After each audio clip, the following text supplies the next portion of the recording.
Hello. आज फिर से मिले हैं हम। अच्छा, हम कक्षा 9 हिंदी। आज हम फिर से पढ़ेंगे। जहाँ से हमने छोड़ा है वहीं से हम स्टार्ट करेंगे। देखो, गद्य 18 है, अंधेर नगरी। आपको जो भी होमवर्क दिया गया था या गुरु कार्य अपने आप आपकी कॉपी में कर लिया होगा। आज भी आप अपनी कॉपी लेकर बैठ गई हैं।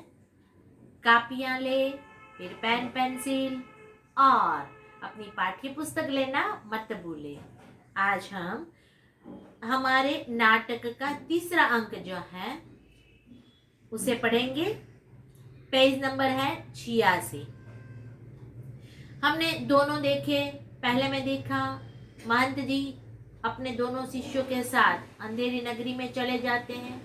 वहाँ का हालचाल देखा, वहाँ भिक्षा देखी, वहाँ की अर्थव्यवस्था भी उन्होंने देख ली। दूसरे अंक में हमने देखा कि किसी एक फरियादी आ जाता है और फरियादी जो है वो न्याय मांगने के लिए आता है। उसकी बकरी दीवार के नीचे दबकर मर गई है, तो वो राजा से न्याय मांगता है। राजा ने न्याय के लिए एक एक करके कई लोगों को बुलाया। जैसे कि पहले उन्होंने बुलाया कल्लो बनिए को बुलाया, फिर बनिए से कारीगर को बुलाया, चुनने वाले को, चुनने वाले के बाद उन्होंने भिस्ती को, भिस्ती के बाद कसाई को, कसाई के बाद उन्होंने गडरिए को और उनके बाद उन्होंने कोतवाल को भी बुलाया। और उन्होंने सभी की बात सुनी और आखिरकार उन्होंने कोतवाल से कहा कि ये कोतवाल जो है उन्होंने धूमधाम से ये सवारी निकाली, तो अपराध तो कोतवाल का ही हुआ। तो उन्होंने न्याय कर दिया कि कोतवाल को बुलाओ और उसे ले जाओ और फांसी पर चढ़ा दो। अब तीसरा दृश्य दिखे। गोवर्धन दास बैठा मिठाई खा रहा है। गोवर्धन दास, गुरुजी ने हमको बेकार यहाँ रहने को मना किया था। माना कि देश बहुत बुरा है, पर अपना क्या, खाते पीते मस्त पड़े हैं। 4 सिपाही 4 ओर से आकर उसको पकड़ लेते हैं। देखो, गोवर्धन दास जो है वो यहाँ पर बैठे बैठे मिठाई खाता है। देखो, बैठे बैठे मिठाई खाने से क्या हो जाता है, ये हमारा शरीर जो है मस्त हो जाता है। क्योंकि कुछ काम धाम तो करना नहीं है, मांगना है भिक्षा, भिक्षा में जो भी पैसे मिलते हैं उसे बैठ के खाना खाना है, और तो कुछ उस गोवर्धन दास को करना ही नहीं। और बैठे बैठे वो सोच भी रहा है कि नाहक ही यूं ही हमारे गुरु जी ने हमें यहाँ रहने के लिए मना किया था। ये देश जो है ना वो बहुत बुरा है, सही बात है, पर उसमें अपना क्या, हम तो मजे से खाते पीते हैं और मस्त होकर यहाँ पड़े हैं। वे यही सोच ही रहे थे कि उसी समय वहां पर 4 सिपाही आ जाते हैं और 4 सिपाही चारों ओर से उसे पकड़ लेते हैं। सिपाही, चल बे चल, मिठाई खाकर खूब मोटा हो गया, आज मजा मिलेगा। गोवर्धन दास घबरा कर, अरे यह आफत कहाँ से आई? अरे भाई, मैंने तुम्हारा क्या बिगाड़ा है जो मुझे पकड़ते हो?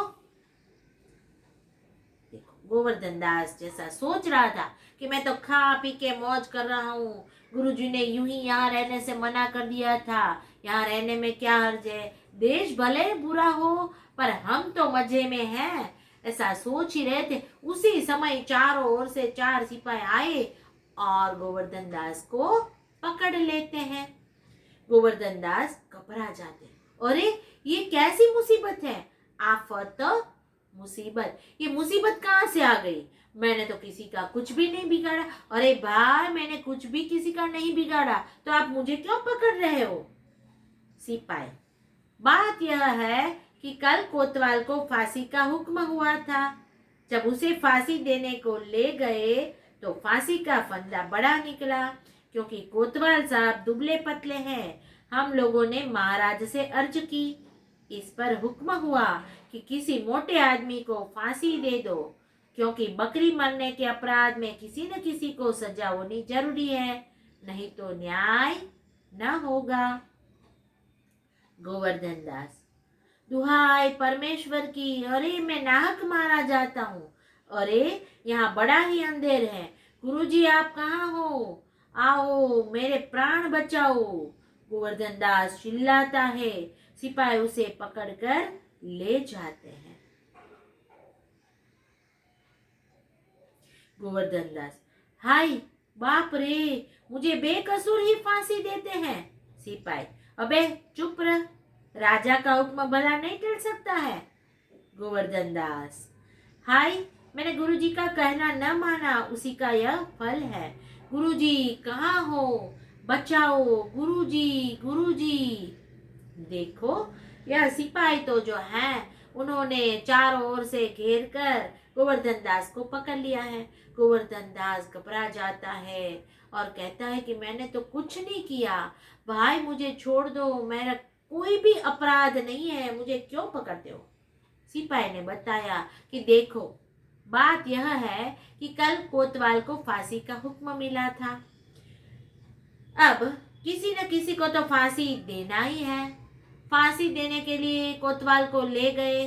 फांसी का जो फंदा है, जो रस्सी है, वो बड़ी निकली। फांसी की रस्सी बड़ी निकली तो कोतवाल साहब तो बहुत ही दुबले पतले हैं। हम लोगों ने महाराज से कहा तो महाराज ने यही बताया कि देखो कोतवाल नहीं पर किसी न किसी को तो फांसी देनी है, क्योंकि इसकी बकरी मर गई है, देखो किसी को तो सजा देनी ही है। देखो इस प्रकार से कभी न्याय किया जाता है। ऐसी अज्ञानता नहीं होनी चाहिए। अपने मन की भी हमें सोचनी चाहिए। हर बार दिल की सोचे, किसी कानों सुनी सोच के न्याय करे, ये बात ठीक नहीं है। तो इसीलिए राजा ने हुक्म किया है कि किसी बड़े आदमी को ले आओ जो मोटा आदमी हो। बकरी मरने के अपराध में किसी को तो फांसी पर लटकाना ही है, नहीं तो न्याय कैसे होगा। अरे गोवर्धन दास, हे भगवान, हे ईश्वर, किसी प्रकार से न्याय करो, न्याय करो, मैं तो यूं ही मारा जाता हूँ। यह नगरी तो सचमुच ही अंधेर नगरी है। गुरुजी आप कहाँ हो, आपने सच ही कहा था, आप यहाँ पर आइए और मेरे प्राण बचाए।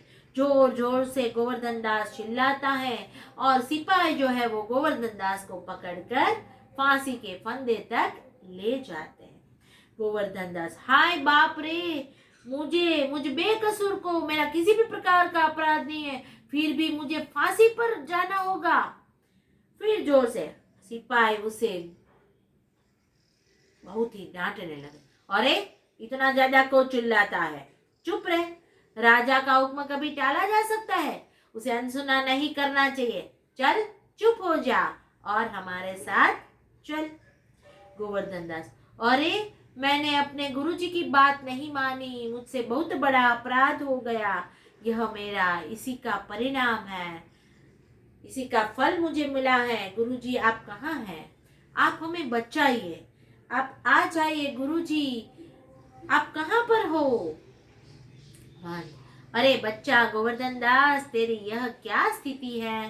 गोवर्धन दास हाथ जोड़कर, गुरुजी दीवार के नीचे बकरी दब गई जिसके लिए मुझे फांसी दी जा रही है, गुरुजी बचाओ।